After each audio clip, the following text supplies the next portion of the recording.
TDP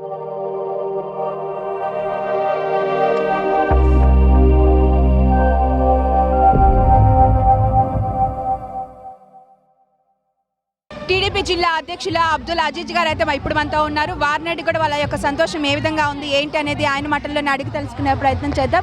sir నమస్తే sir. ఈరోజు super 6 పథకాలు సూపర్ హిట్ అయినందుకు గాను మహిళలందరూ భారీ ఎత్తున కూడా ర్యాలీ అనేది చేపట్టడం జరుగుతుంది. ఇదంతా చూసి మీ స్పందన ఏ విధంగా ఉంది? ఉదయగిరి నియోజకవర్గంలో ఎమ్మెల్యే సురేష్ గారి ఆధ్వర్యంలో ఈ కార్యక్రమం అద్భుతంగా జరుగుతూ ఉంది. ఈరోజు ఏదైతే హామీలు ఇచ్చారో ఎన్నికల ముందు అవన్నీ చంద్రబాబు నాయుడు గారు తీరుస్తున్నారు. మాట ఇచ్చినట్టుగా అన్ని కానీ చేస్తున్నారు. రాష్ట్రం క్లిష్ట పరిస్థితిలో ఉన్న ఆర్థికంగా గత ప్రభుత్వం ఈ రాష్ట్రాన్ని ఆర్థికంగా చితక బాధింది. సో ఇటువంటి క్రైసిస్లో ఉన్న గవర్నమెంట్ని ఈరోజు చంద్రబాబు నాయుడు గారు మళ్ళా ఊపిరిపోసి తీసుకొస్తున్నారు. ఈరోజు చెప్పినట్టుగా పేదలకి అన్న క్యాంటీన్ కాడి నుంచి, మహిళలకి ఫ్రీ బస్ కాడి నుంచి, పెన్షన్ను 4,000 ఇచ్చిన దాని కాడి నుంచి, ఫ్రీ గ్యాస్ సిలిండర్ కాడి నుంచి, ఈరోజు అమ్మ ఒడి ఏదైతే ఇంట్లో ఎంతమంది బిడ్డలు ఉంటో అందరికీ చెప్పారో ఇవన్నీ ఈరోజు ఖజానా నిండి ఉండి కాదు చేస్తుండేది. ఖజానా ఖాళీ అయినా ప్రజలకు ఇచ్చిన మాట పైన నిలబడిన చంద్రబాబు గారికి ఈరోజు కృతజ్ఞతలు చెప్పుకుంటూ ఈ యొక్క కార్యక్రమం జరుగుతాం.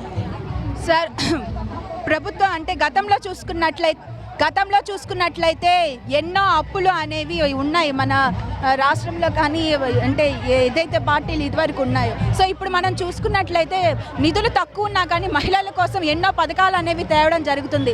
ఇది టీడీపీ యొక్క గొప్పతనానికి నిదర్శనంగా మారుతూ ఉంది. దీని గురించి మీరు ఏమంటారు? అప్పులు చేయాల్సిందే, కానీ ఆదాయం కానీ పెంచుకోవాలి. అప్పులు లేకుండా భూమి పైన ఏది నడవదు. అప్పులు చేయాల్సిందే. అప్పుల్ని తీర్చే శక్తి ఆదాయం పెంచుకోవాలి. ఎట్ట ఆదాయం పెంచుతారంటే ప్రజలకు ఆదాయం రావాలి.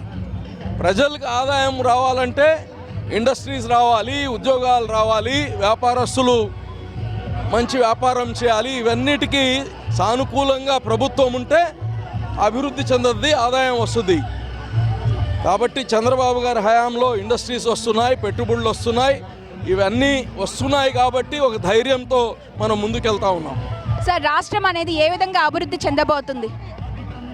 తల్లి, రాష్ట్రం ప్రతి ఒక్కరూ మీ ఇంట్లో నుంచి మా ఇంట్లో నుంచి ప్రతి ఒక్కరి ఇళ్లల్లో ఒకటి ఉద్యోగాలు ప్రతి ఒక్కరికి ఉండాలి.